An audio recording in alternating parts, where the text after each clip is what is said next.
name is Madinda Ndlovu, originating from Binga. Was born in Binga, but came into Bulawayo when I was just about 3 months old. My father used to work for the city council, and we grew up in the location of Makokoba. We're a family of 11, which is six boys, 5 girls. I'm third born in the family.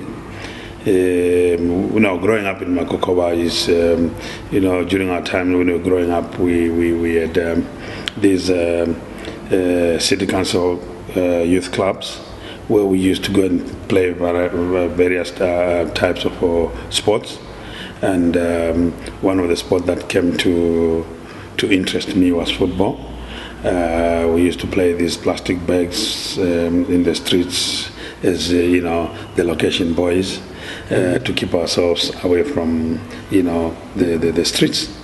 Basically that's who I am. Mm-hmm. At school, did you play soccer in the school teams? Yeah, growing up in the location like Makokoba there, I think in my family I was the only one who wanted to go to school back to my roots in Binga.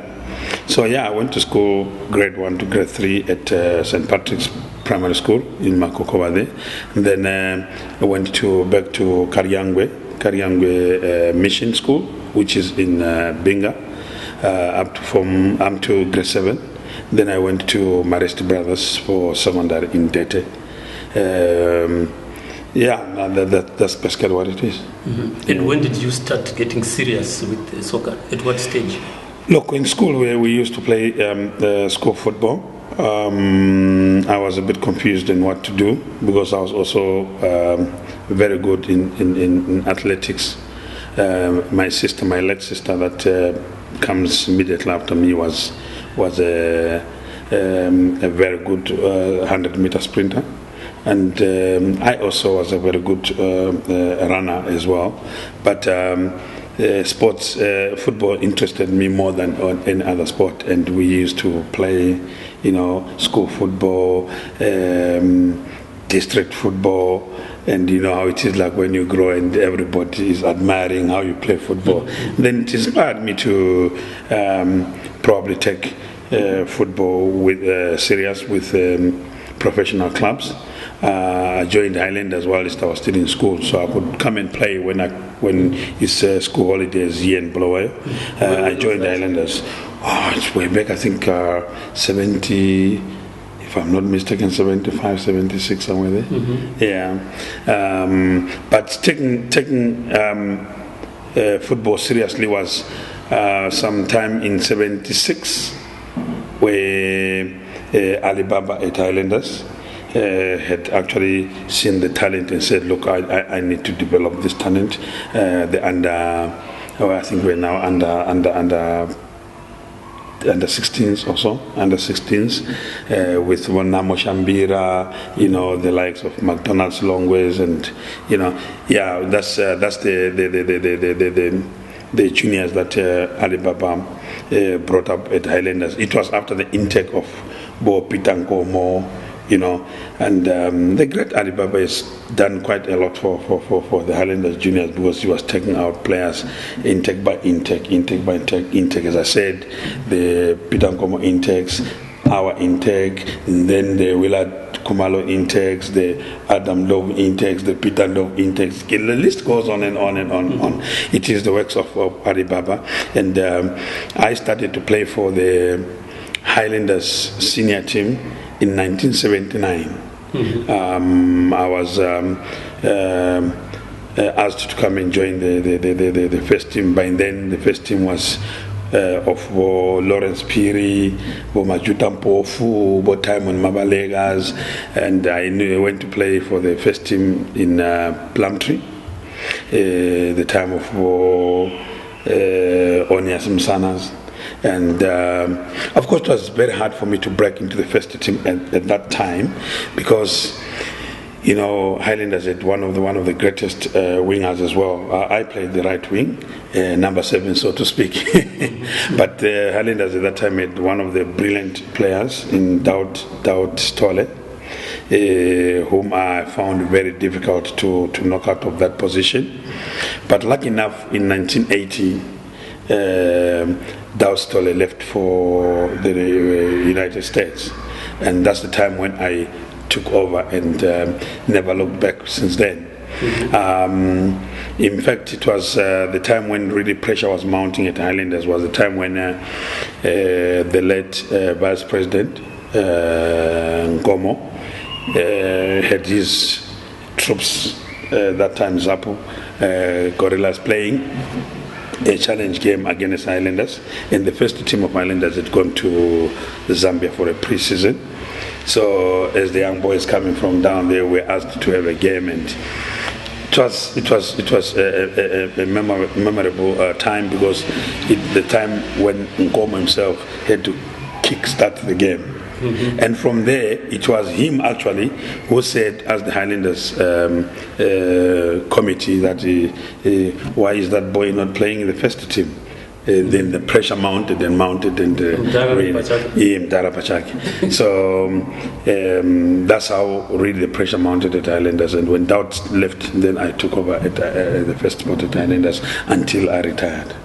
Yeah. Did you have a role model when you started playing in the professional league? Well, look, at that time, football was totally different to what is happening today. During our time, you wanted to belong. You wanted to belong to a certain club. If I can bring you back the memories of Highlanders, Dynamos. You couldn't have a player coming from Dynamos going to Highlanders, or Highlanders going to Dynamos. So if you grew up in the youth of Highlanders, you have that sense of belonging to Highlanders. And what was of importance was to say, I want to be the man at the helm. Of course, the role models were those that were playing at that time then. So yeah, I would say the role models by then were one our time on, George Shires and so forth. We're looking forward to being like them, but also they were looking at us, coming in as the new generation to carry the club to the next level. Yeah. At one time, there were 3 brothers in one team. How was it, and how did that come to be like? We were blessed at Highlanders. We were really blessed at Highlanders. It's not the Ndlovu brothers who started to play at Highlanders. If you recall, there's the Moloi brothers, Douglas and his brother. There was the Mabalega brothers, Timon and Phineas. Then the Ndlovu brothers. Of course, we became 3. The rest were like 2. You remember the Soma brothers as well. So it's always been a kind of a brother kind of a thing at Highlanders. But so amazing, so amazing how we got to play in one team together, the 3 of us. It was not at Highlanders. At Highlanders we never played the 3 of us in one team. Yeah, we started to play the 3 of us in one team at the national team during Fabish time. But when I left for Germany in 85, if I'm not mistaken, 85, Peter was not really a big name. He was still. I left him not even playing for the first team. Adam was playing, but it didn't take long, me being in Germany, that Peter started playing with Bob Benjamin Conjera. And that was the start of writing a history book for the Ndlovus. How was it playing in the national team? How does it feel? It's always any player's wish to put on the national jersey. I'm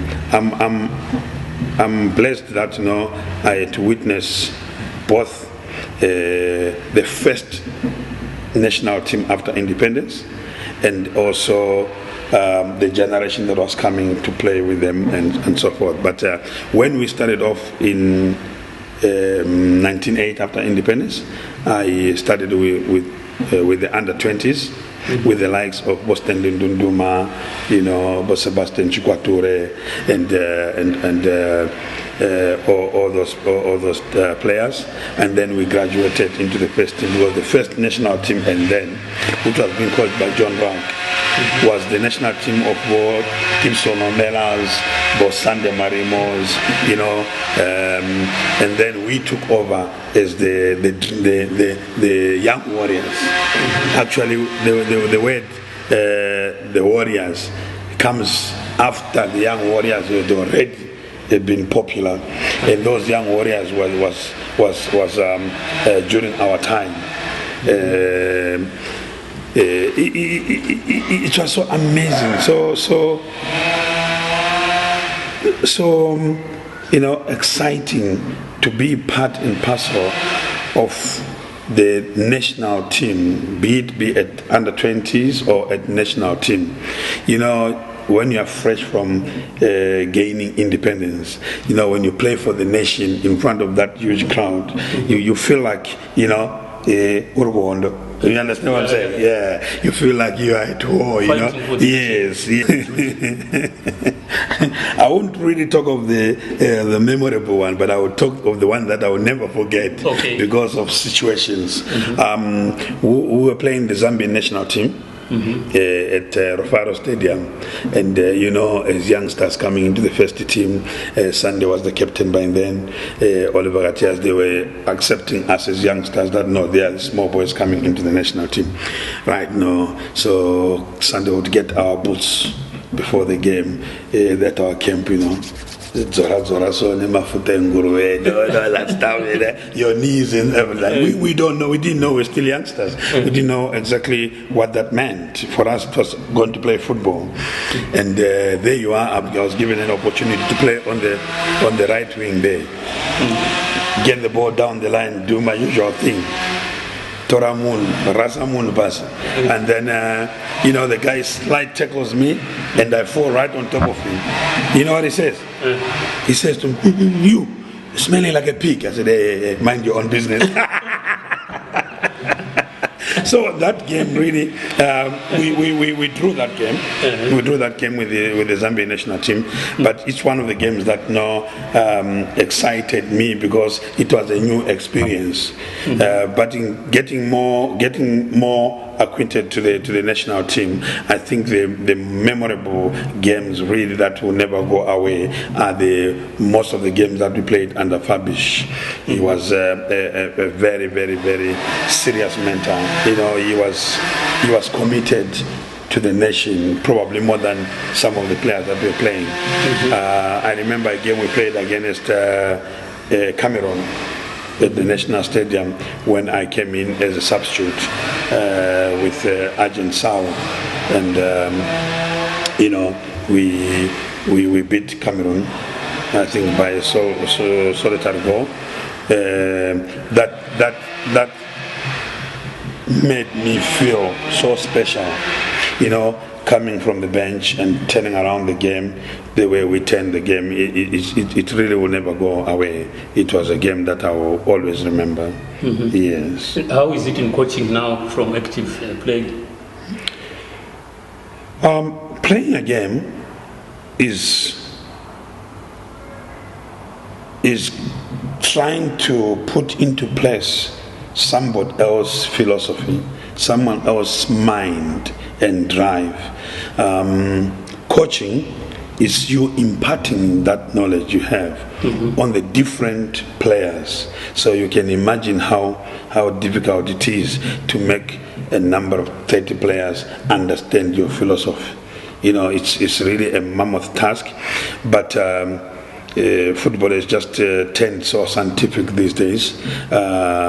It then becomes much more easier if you follow the required training methods it then makes it much more easier to say, look, what sort of a player are you looking for? And these days we've got systems, we had numbers to play, number 7, number 9. There's nothing like that now. You've got midfield player, defensive link, attacking link, winger. So that has made it much more easier now to come in and probably, make sure that you can put together a certain type of players to which are designed for you to get a certain kind of result.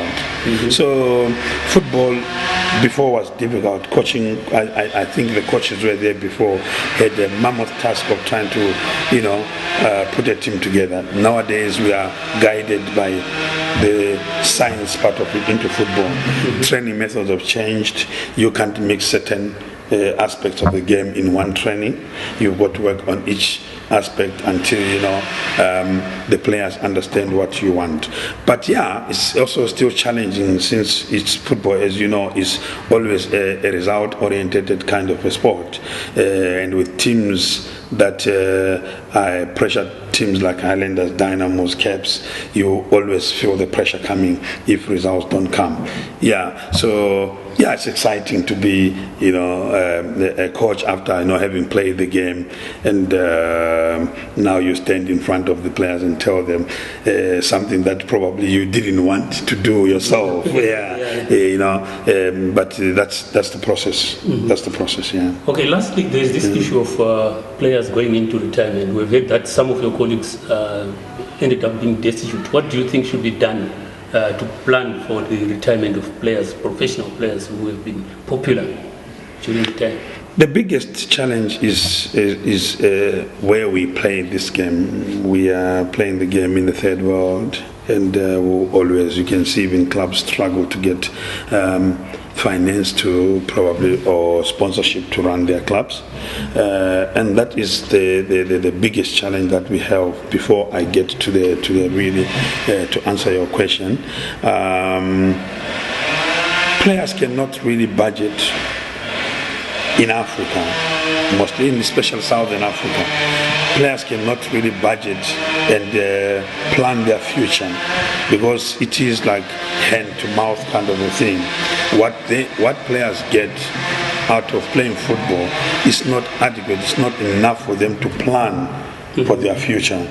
So on its own, we will continue to have players struggling and suffering after playing football. It's only South Africa that is paying, handsomely well in Southern Africa, but you can see that up to now, probably clubs like Highlanders, Dynamos are struggling to get a meaningful sponsorship that will really, cover their needs. I think also it's about education as well. As individuals, but unfortunately the sport of football is mainly linked with uneducated people, so to speak. Sorry for that, but I think this is what people perceive the sport to be. And if you cannot, with the little that you've got, you cannot plan your future, I don't think there will be an immediate solution to the question that you asked. It's only those that have got a bit of knowledge that can survive, because with the little bit that they have, they can now probably look at how to invest with it, and then it then can give them returns after retirement. Mm-hmm. Yeah. Okay. Thank you so much. Thank you, sir. Thank you.